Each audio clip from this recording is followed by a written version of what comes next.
เรือกับโปะแถวลุมอีกถ้าเรือ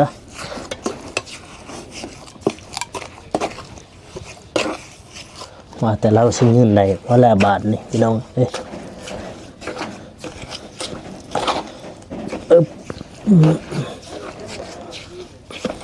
ขั้นตอนสุดท้ายแล้วพี่น้องเลย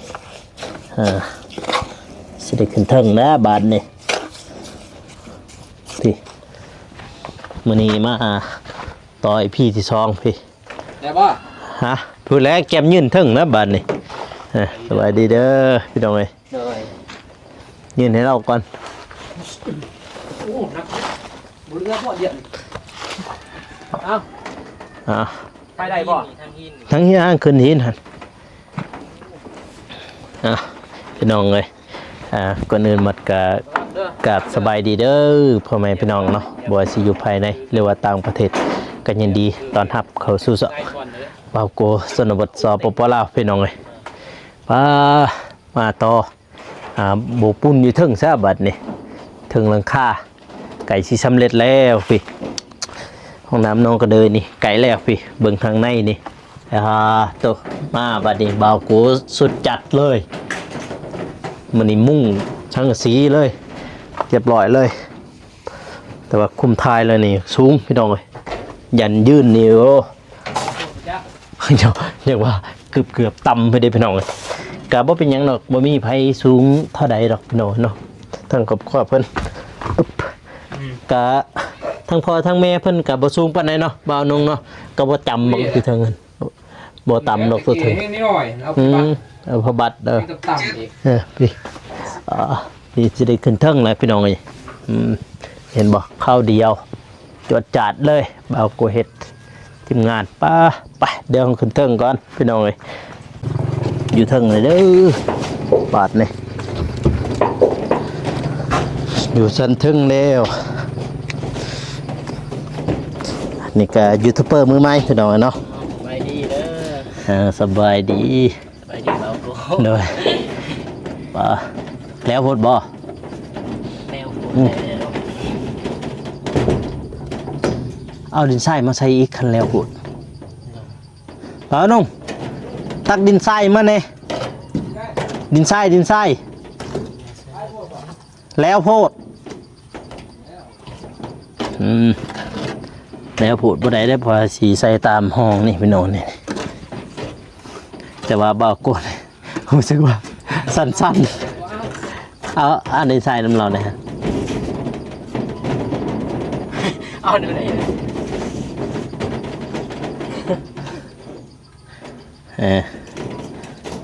ผสมอย่างแหละเจียงไหมเขาแน่นึงเจียงพอละก่อนเป็นผสม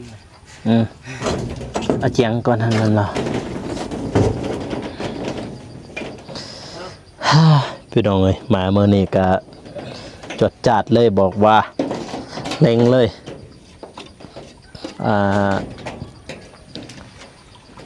ใส่สังกะสีทั้งหมดจะ4 แผ่นนะพี่น้องนะใส่4 แผ่นก็ถือว่าไหวเติบเลยใส่เลยเจียงผสมเลยเย็บมันตึกกันนะเสียงอะไรเนาะเจอแล้วโพด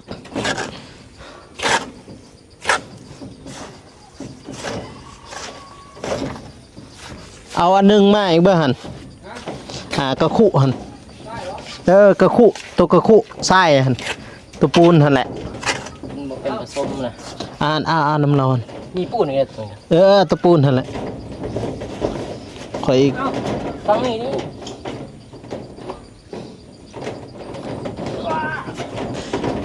วางนะอย่ามาหาข่อยเลยว่ามัน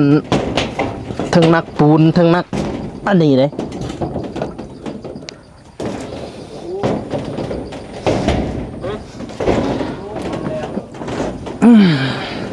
แล้ว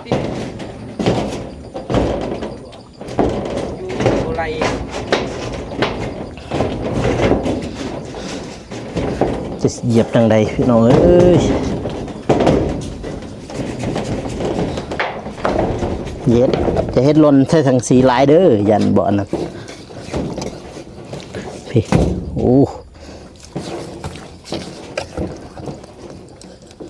บอกจ้ะ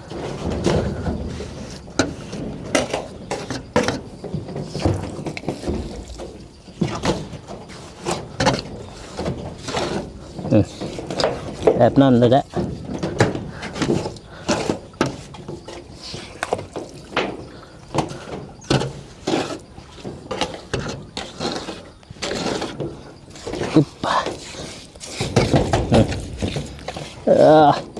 ขาเนี่ยอยากว่าสั้นในจังให้หนึ่งพี่น้องเลยบ่หัวสั้นยังสั้นนิ้วเขาว่าหรือว่าสั้นยา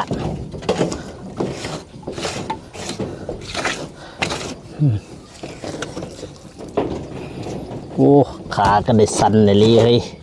แต่แดดหลด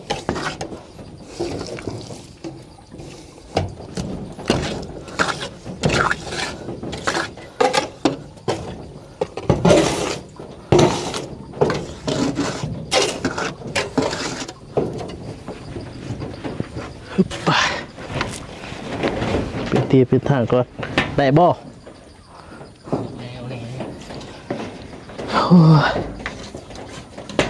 ขออึบป่าเอจะสะและฮึบ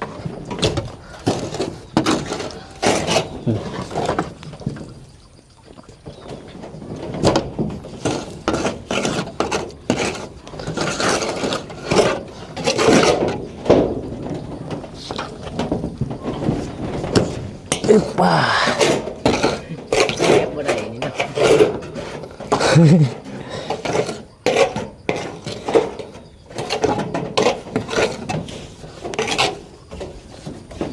มีแต่ว่าจังสี่เด้อพ่อแม่พี่น้องเอ้ย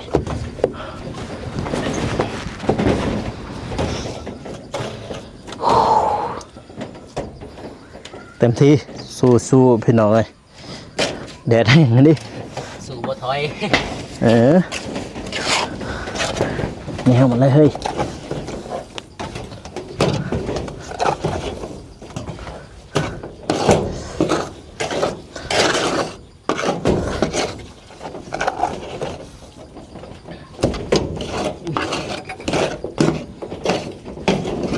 เอาอีกสายอ่ะ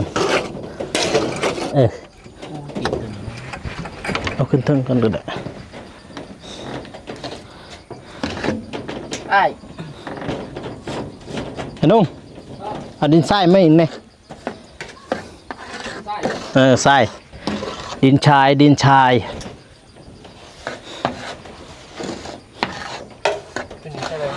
แบบนั้นนะเขาแต่ว่าบ่ให้ฝนฟ้าลงกับพ่อบ่ให้มันหัว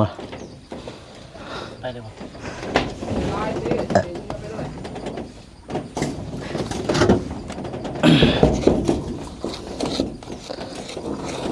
ไป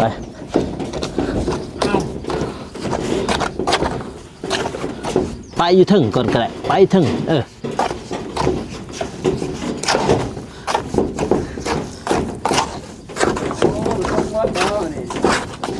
ะ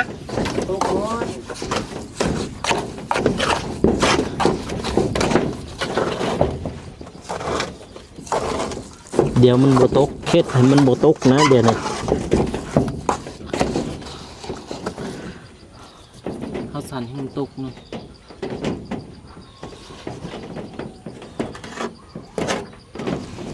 ดึงใส่ท้ายรถได้ทีสบายป้าเลยเลยป้าเลยต้องลูกป้าทีป้าตัวไม่เข้าทีป้าเลยลูกแบบแหละจึงแปลงมันก็ได้ข้างหลังนี่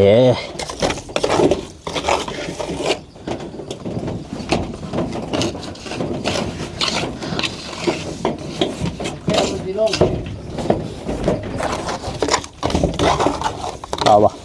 เอาอยู่đóดีแล้ว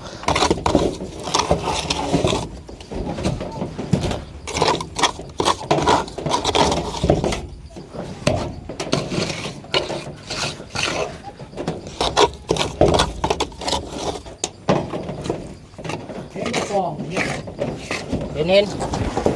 โอ้มันเห็นได้ดูอาศัยมาใส่มันอีกกันมันแล้วปุ๊บเลยนี่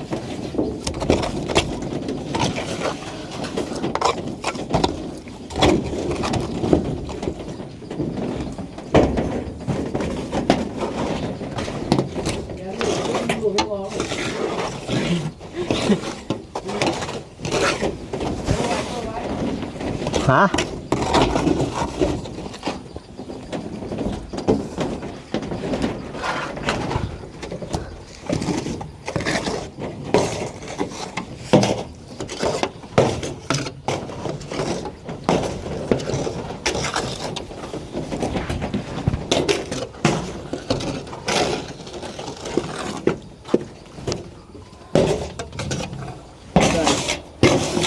โอ้นั่นน่ะเยอะมือแล้วตีนะห้องแล้วลงเลยไปแล้ว เอ๊ะ ตอนเจอบ่ลงมันจะตีงลุให้มือนี่หั่น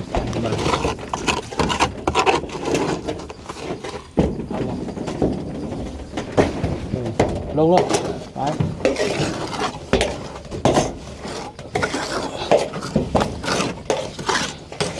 มึงรูปมึงรูปแห้งมันนั่นเลย ไปลงมาลงได้บ่ทางไหน ทางนั้นแหละ เรื่องนี้เขาเห็น ไป ใจ ลง นี้ดูแล้ว ดูเกยลง เอาได้หันลงอย่างเงี้ย เต็มหมดหันแหละทิมท้ายหันลงไป เห็นหนึ่งกับพ่อเลยเจ้าสิตายมากยันลงอีกแล้ว บนลงเนาะเหยียบใส่ประตูขึ้นเลยละเหยียบใส่ประตูขึ้นเลย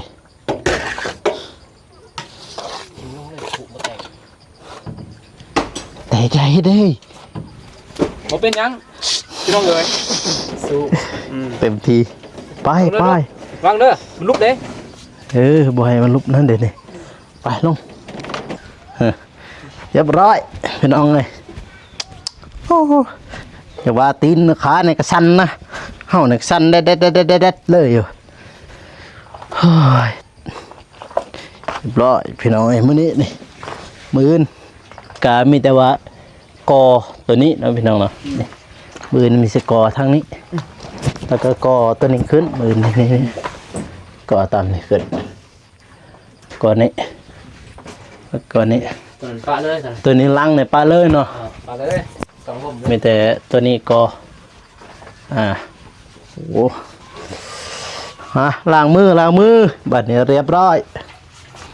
พี่ห้องสวมก่อตัวนี้แล้วก็เบื้องนี้ในกาโบกเนาะ มือมาจะเศร้าเด้อมาตัดมาตัดพิษดีกว่า ประตูเรียบร้อยเด็กใหญ่มองนี้เดี๋ยวเนาะนี่อันนี้ยังเรือบ่นี่ตัวนี้เรือบ่เรือวันไหนใดไปนุ่งตัวนี้เรือบ่เลยไหนใดอินบ็อกใส่ตัวใดอีกตัวนี้ทางค้างวันหน้ามันยังก่อเลย แม่นั่นเนาะอ่างนะพี่ก็ประมาณนั้นพี่น้องเนาะนี่ปลากระมืดคำตื้อพี่น้องนี่มานี่ก็3 คนน้องพี่น้องน้อยมากะมีแต่ว่าคนใหม่เนี่ยมัน มีคนใหม่มานำบอกโอ้คนใหม่คือกันบัดนี่โธ่จนสั่นแล้วนี่จากสั่นยังบ่จักสิว่าหิวข้าวบ่สั่นหิวข้าวแล้วได้กินข้าวบนมือ เด็กขับเสาตอนแรงมีแต่เมียอันนี้เมียอันนี้ก่อนฮะบ่ได้แล้วเลยวะบางทีลินกีฬาก่อนเขาในเมืองก่อนเขาไปท่าแตงนี่แหละปูนครับพอดีมันจะเมียนใส่ไฟเขาไปกินใส่ให้นานพี่น้องเลยกาแฟแค่นี้บ้าโตสอนนี่เห็นบ่สอนกาแฟเด้เนาะสอนผู้มีกาแฟพี่ถือเกาะให้เนี่ยเดี๋ยวสิล้างตอนน่ะไป ตัวเป็นมือใหม่ถือกล่องบัดนี้ นี่แบบสบู่โอ้มันนี่จะมาหอบคำครับว่าแค่นี้แล้วขั้นตอนเลยปีปานลมเฮาสุดงามเลยเห็นบ่ฮะนั่นน่ะเบิ่งท่านไปปานลมเฮาเก็บแถวนี้แหละพี่น้องไม่แหกแต่กระโปะเห็ดปานลมสังกะสีก็พอดี4 แผ่นพอดีไปเลยโอ้ย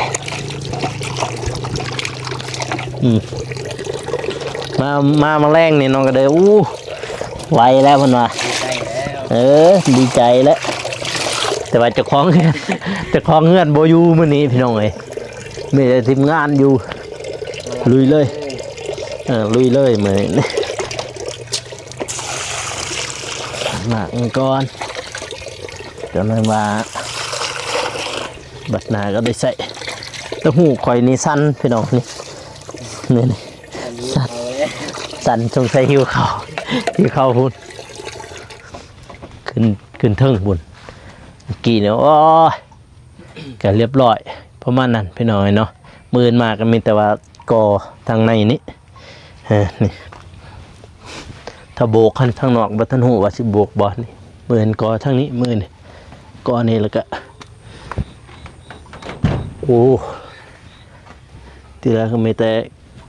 เล็กเกาะใส่เมื่อยพี่น้องนี่เมื่อยแห้งแน่มือนี่มือนก็น่าจะแล้วนะมืออื่นนี่แล้วเบื้องในนี่ที่เหลือก็มีแต่โบกกะเรียบร้อยพี่น้อยเนาะอยากย้ายบ้านเฮาเลื่อยให้ปะในนี่บ่ปะอยู่ในนี่เนาะปะจังนั้นเมย์คนไหวเพื่อนเหรอไม่อยู่เป็นรวยไผ่แม่ไผ่แม่ก็ได้ไม่ใช่กูเห็นเลยแม่เราเคยเห็นหรอไม่ใช่เลยเพิ่นไปยาวแม่จะบอกเพิ่นถ้าแม่นกับป้าน้ำเราบ่จือถ้าแม่นกับป้าน้ำเราสั้นบาทนี่ก็บ่สิมีแต่คนตีเขาไปส่งอย่าบอกกูไปส่งคนตีแล้วขี่รถออกไปแล้วก็ส่งให้เราเลยยืมคนตีก็อีกกันบ่นี่บ่แล้วได้มุ่งมื้อนี้นี่คนตีเขาสวยอีกไปประมาณนี้พี่น้อยบ่ถือมองได้ขอโทษขออภัยเด้อพ่อแม่พี่น้องเอ้ยพี่ประตูบ่คักมาแน่ก็ขอโทษขอไปโอ้นี่แหละทีมงานเราไต่เห็ดงามบ่งามเบิ่งเอานี่สุดทำได้อยากได้ความงามโอ้โตบัดแล้วเป็นแก้ไขตัวนี้เป็นเอาไงเนาะเมียนตะปูเฮาอุปกรณ์เฮานี่เข้าในนี่เข้าในอยู่นี่ก็ได้ไปกองมองกันอะไรก็ได้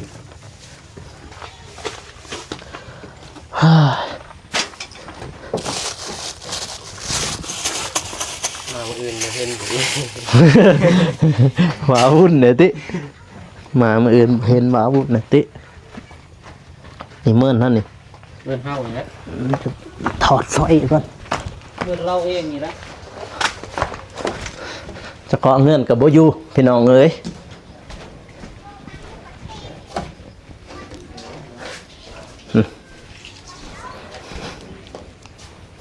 เราก็ไปหับจ้าเก็บกาแฟอันนี้ใส่ซากเพิ่นเห็นบ่ของเพิ่นบ่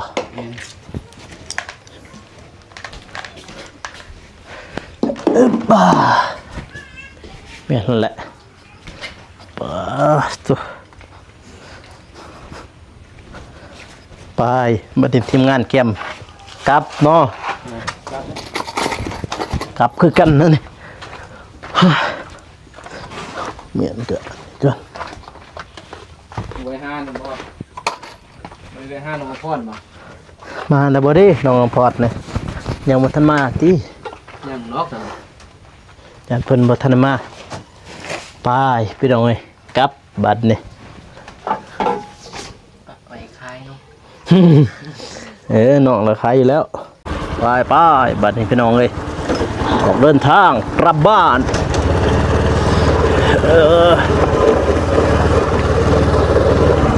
จะส่งมาตีเขาก่อนไปบัดนี้ออกเดินทางกลับบ้านพี่น้องเอ้ยตกพี่น้องเอ้ยเนาะเมื่อยมื้อนี้จนสั่นเลยไปยืมคนตีเขาเจ้า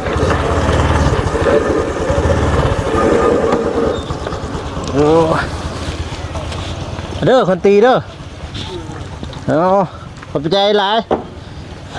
ยืมคนตีเขาเจ้าไปหน่อยไปเดินทางกลับบ้านเฮาไปน้องเลยติดนี่แหละแต่ว่ามื้อนี้หลายแห้งพี่น้องเอ้ยเขาจะตากเฟ้ขึ้นป่ะกำลังกู้เลย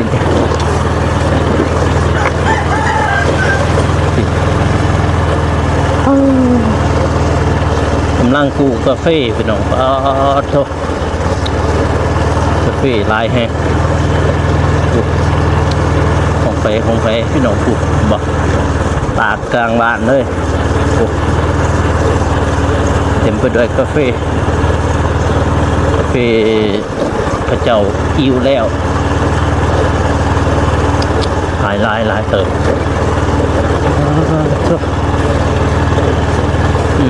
นี่เป็นเฟซวะพี่น้อง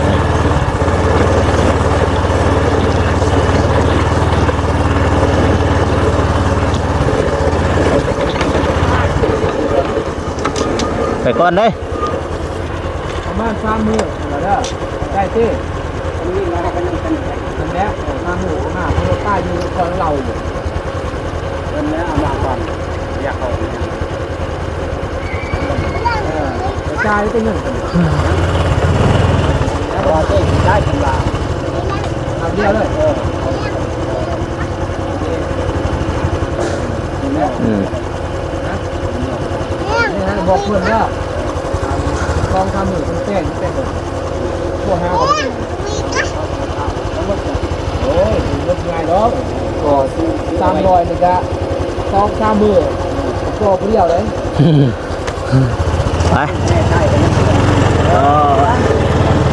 ไปพี่น้องจับ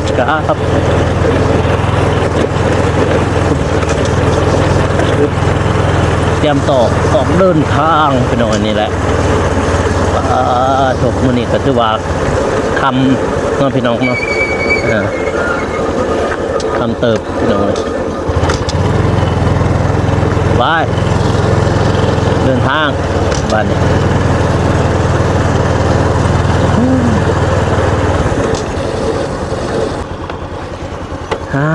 เตรียมตัวออกเดินทางเนาะพี่น้องเนาะ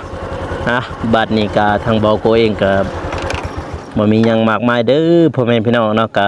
สิได้ออกตัวเดินทางเนาะพี่น้องเนาะทางเบาโกเองก็สิได้จบคลิปนี้เนาะก็อย่าลืมฝากกดไลค์กดติดตามเนาะเพื่อเป็นกำลังใจให้เบาโกเฮ็ดคลิปต่อไปเด้อพ่อแม่พี่น้องเนาะหรือว่าซอย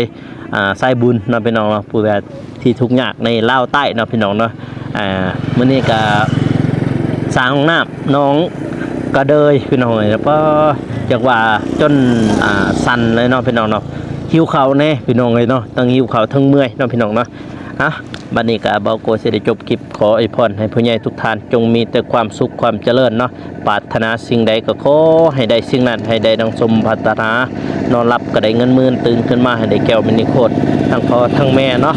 เบาโกก็สิได้จบคลิปเด้อพ่อแม่พี่น้องก็อย่าลืมฝากกดไลค์กดติดตามเพื่อเป็นกำลังใจเฮ็ดคลิปต่อๆไปนะพี่น้องนะสำหรับคลิปนี้ขอกล่าวคำว่าสบายดีพี่น้องเลยแล้วเจอกัน EP หน้าเนาะบ๊ายบายพูดแล้วแต่เป็นคอยคำย้ำแรงพี่หน่อยแล้วเจอกัน EP ต่อไปพี่น้องไป